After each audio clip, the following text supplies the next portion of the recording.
Hello mes amis, ici José Loavito. Aujourd'hui je vais vous parler pourquoi est-ce que le succès est une habitude.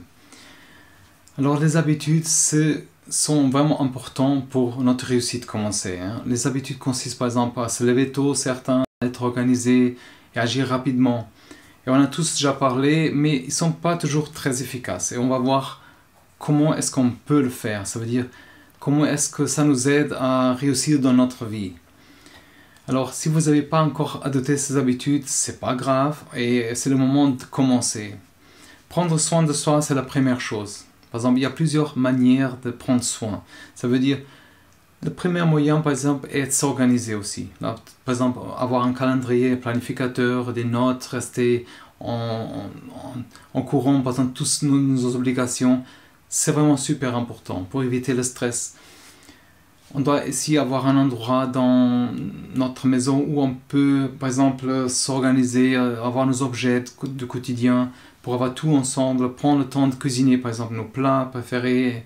C'est vraiment une manière de prendre soin. Par exemple, on peut aussi prévoir du temps pour nos amis, pour la famille.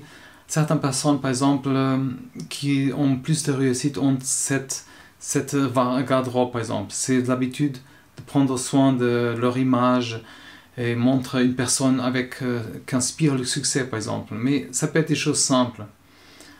Si on prend soin de nous-mêmes, on est plus efficace dans notre performance, dans notre travail.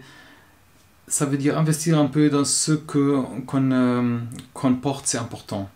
Sortir aussi de notre zone de confort, c'est important. Remettre certaines choses en question, les croyances, par exemple.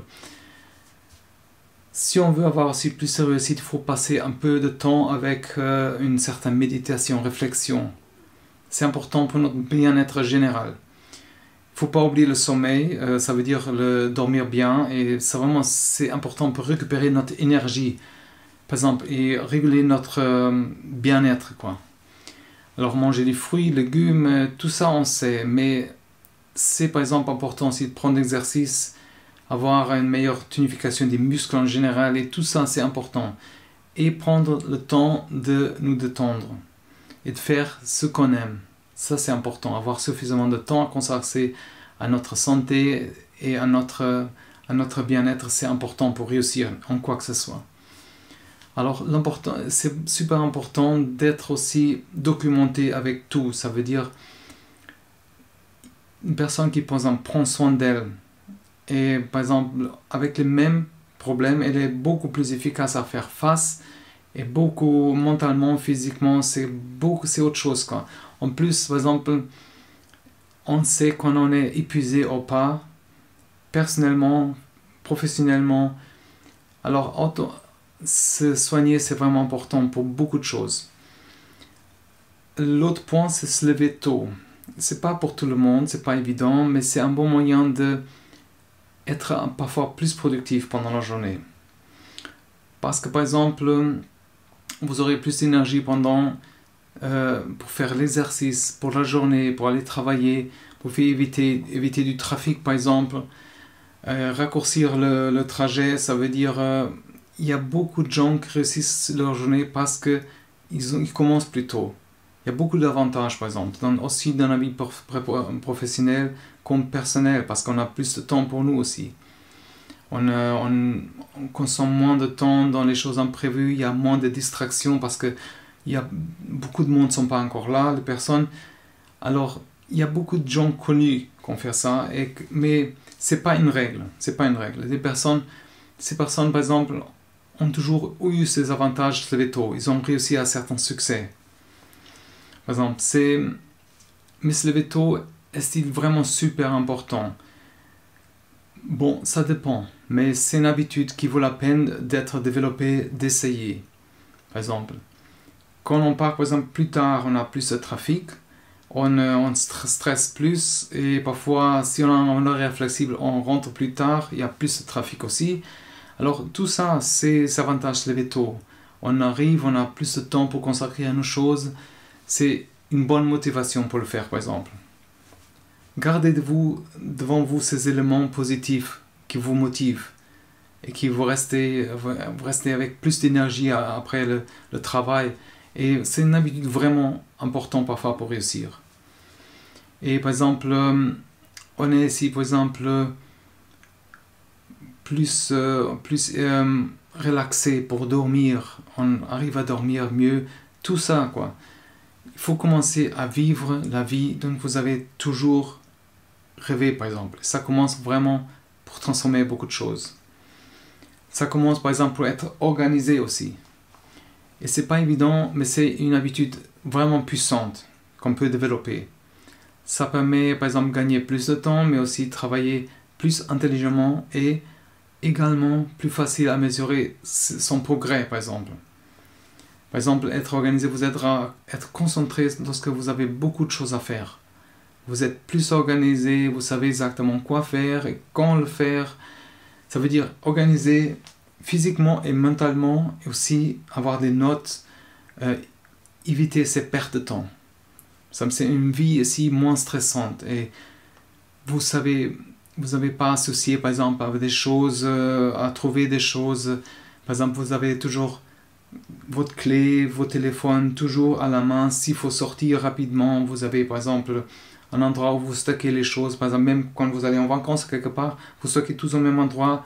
Après, vous savez, si on doit partir, on sait toujours, il y a tout qui est là. C'est important que les choses soient plus faciles à la fin et organisées. Ça veut dire, il ne faut pas les chercher constamment ces choses. Il faut, lorsqu'on est plus organisé, on arrive à cette habitude d'éviter d'ajouter toujours des autres choses. Alors, ces nouvelles habitudes, c'est important de créer aussi ces nouvelles habitudes, par exemple.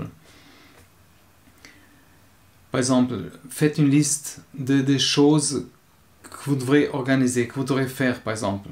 Ça, c'est une liste à faire, par exemple. Mettez en œuvre chaque une de ces étapes. Et lorsque vous êtes prêt aussi, une fois que vous avez maîtrisé la première chose, il faut compenser la deuxième. Et c'est un bon moyen aussi de rester organisé. Notez toutes ces choses. Noter, faire une liste mentale, c'est bien, mais on ne peut pas se souvenir de tout, ça nous amène au stress. Le stress déjà d'avoir peur d'oublier quelque chose. Alors écrivez tout ce que vous pouvez et mettre dans le bon ordre. Ça veut dire tout ce que vous avez réalisé, les choses plus importantes sont en première place, les objectifs aussi, c'est réduire vraiment cette distraction. Après, il faut agir parfois rapidement aussi. Les personnes qui réussissent parfois sont capables de décomposer leurs grands objectifs en des petites tâches quotidiennes. Par exemple, ils ont un tableau de vision qui sert à représenter cet objectif visuellement. Mais la création de ces visuels peut aussi inciter à poursuivre ces objectifs, les petits objectifs. Commencez par ces petits objectifs. Et après, vous devrez réussir à prendre chacun de ces objectifs pour réussir le grand objectif. Alors, une fois que vous avez identifié tous ces objectifs, vous pouvez aussi commencer à prendre l'habitude de réagir plus rapidement. Par exemple, ça nous aide par exemple à éviter tout ce qui nous distrait aussi. Parce qu'on fait plus rapide et ça évite qu'on se laisse distraire. Voilà. Être économe, c'est aussi super important. Ça signifie par exemple vivre selon ses moyens, sans parfois dépasser tout ce qu'on peut ou peut pas faire. Ça veut dire, si vous êtes économe ou pas, vous avez toujours preuve, vous pouvez toujours faire différemment. Vous êtes une personne capable de prendre soin de vous, par exemple. Et vous disposez par exemple, si vous êtes économe, vous avez plus de réserve, plus de flexibilité. Savoir qu'en faire, par exemple, ses achats, réduire les coûts au minimum. Être économe, c'est une habitude, par exemple, aussi de prendre des choses, certaines choses qualité au lieu, par exemple, en quantité, par exemple. C'est pas être radin, c'est vraiment être intelligemment économe, quoi. Et ces choses, parfois certaines choses complètent l'autre. Alors l'important c'est connaître ses limites et savoir quand on demande par exemple d'avoir plus ou pas. La première étape par exemple est analyser notre mode de vie. Par exemple, faites-vous souvent du shopping? Est-ce que si par exemple on peut acheter certaines choses en vrac et pas avoir tous les 2 jours faire du shopping, ça évite tout le temps qu'on perd et tout ça. Mais il ne faut pas changer parfois radicalement les choses, mais il faut avoir une certaine motivation. Par exemple, même parfois on veut acheter quelque chose, si on le laisse au lendemain, on réalise parfois que c'est pas forcément nécessaire qu'on arrive à faire avec tout ce qu'on a déjà. C'est important d'écouter parfois ses raisons. Et on sait à la fin, on sait parfois qu'on ne devrait pas.